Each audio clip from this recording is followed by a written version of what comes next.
สบายดีพี่น้องก็ไม่ติดตามข่าวเมื่อนี้วันที่3ไฟไหม้อยู่นครปักเสบันทงเมืองปักเสแขวงจำปาสักไฟไหม้เมื่อคืนนี่ก็รวมทั้งเบิดจำนวน6หลัง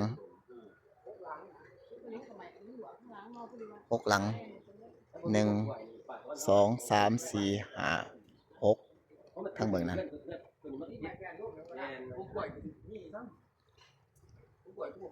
แต่ว่าหลังนี้หลังใหญ่นี่มันเป็นปูนก็ได้ไหม้แต่วงกบไหม้วงกบภายในไหม้เบิดอยู่ในเฮือนใหญ่จะสอดโผล่ออกไปเบิ่งนั้น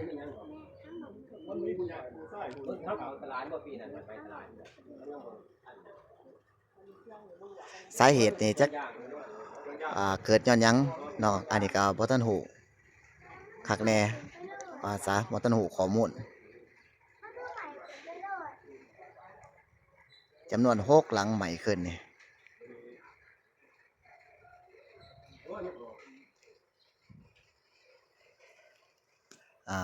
หลังนี้ก็เป็นบริษัทเป็นสร้างเครื่องเนาะฝาปูนแตกออกเบิดฝาปูนจะบ่ยังแตกมันแห้งออก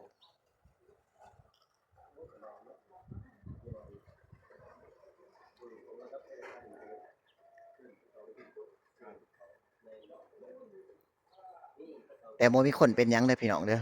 เพราะว่าคนบ่อยู่เนาะอยู่ใน6หลังนี่เขาอยู่เขาก็ออกทันแต่หลังนี่บ่มีผู้อยู่หลังตัวนี้หลังตัวเรือนใหญ่นี่ก็บ่มีผู้อยู่คือกัน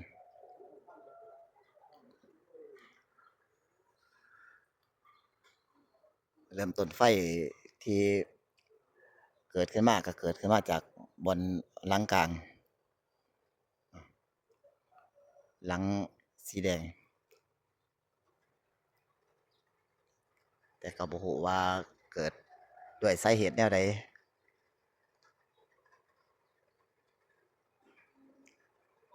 บ่ทันรู้ข้อมูลชัดเจน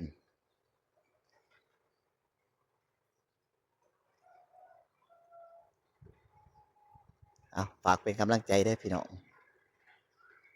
เห็นแล้วก็คอมเมนต์เข้ามาถามได้ฝากไลค์ฝากแชร์ขอขอบใจเกือบฮอดเรือนข้าพเจ้าเนาะหลังสีฟ้านี่ก็เป็นเรือนของข้าพเจ้าเองนี่เป็นคุมบันทงเมืองปักเสแขวงจำปาสัก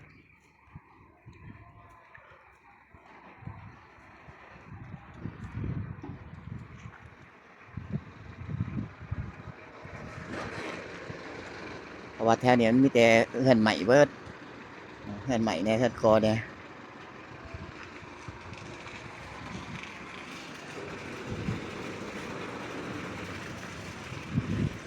คันว่ามาติดใส่เรือนหลังนี้เป็นเรือนใหม่แน่ครับผู้ที่เบิดเนาะอันนี้คือเรือน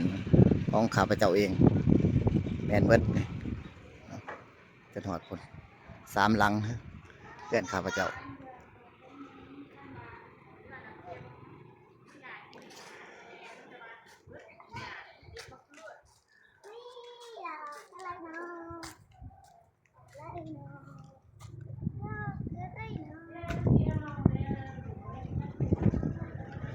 เบิ่งนั่นหลังใหญ่มันก็ใหม่เราแต่มันใหม่ภายในแต่เพื่อนเป็นปูนแต่ว่าเป็นฟาสข้าวแอมเป็นกระตอกกระต้มมันใหม่เบิดขอบใจ